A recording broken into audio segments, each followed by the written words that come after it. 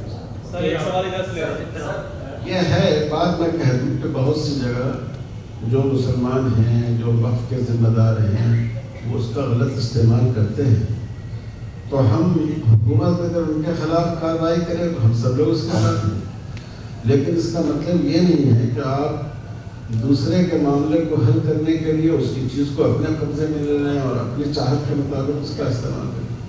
جی آپ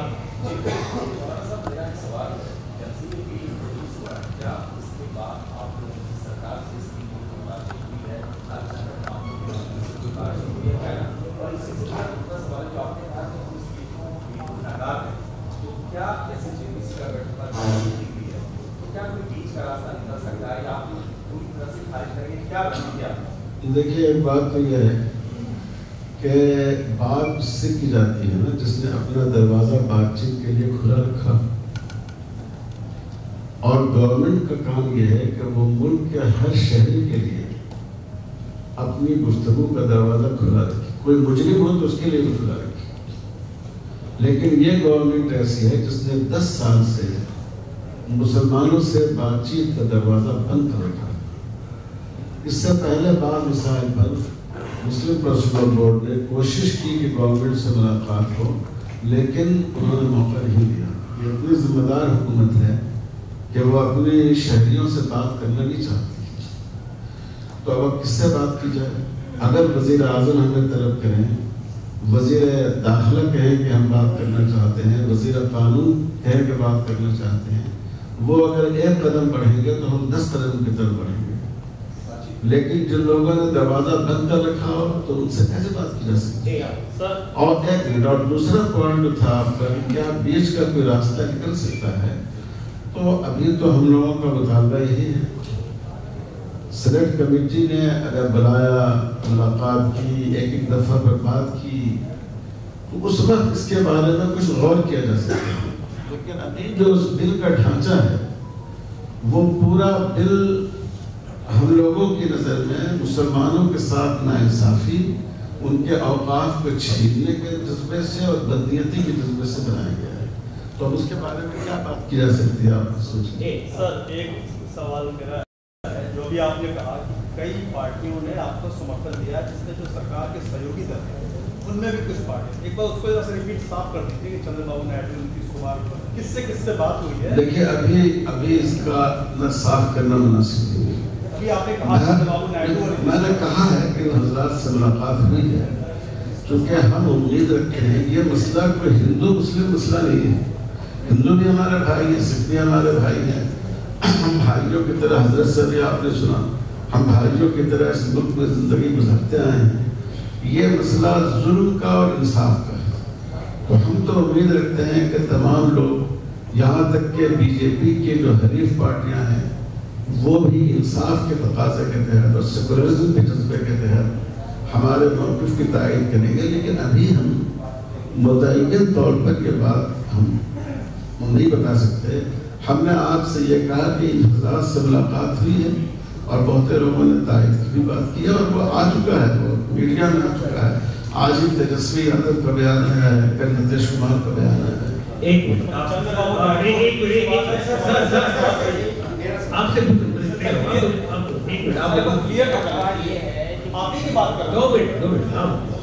سوال یہ ہے کہ پچھلے 10 سال میں جیسا کہ آپ لوگوں نے جو بات کی، جو اقدامات ہوئے، مسلم مخالف اقدامات ہوئے، تو اس میں سب سے زیادہ قصوروار جو ہے مسلم تنظیم ہے، ان کا جو اپروچ رہا ہے۔ دوسری بات یہ ہے کہ سوال کیا ہے یہ بتائیے نا، سوال کیا ہے؟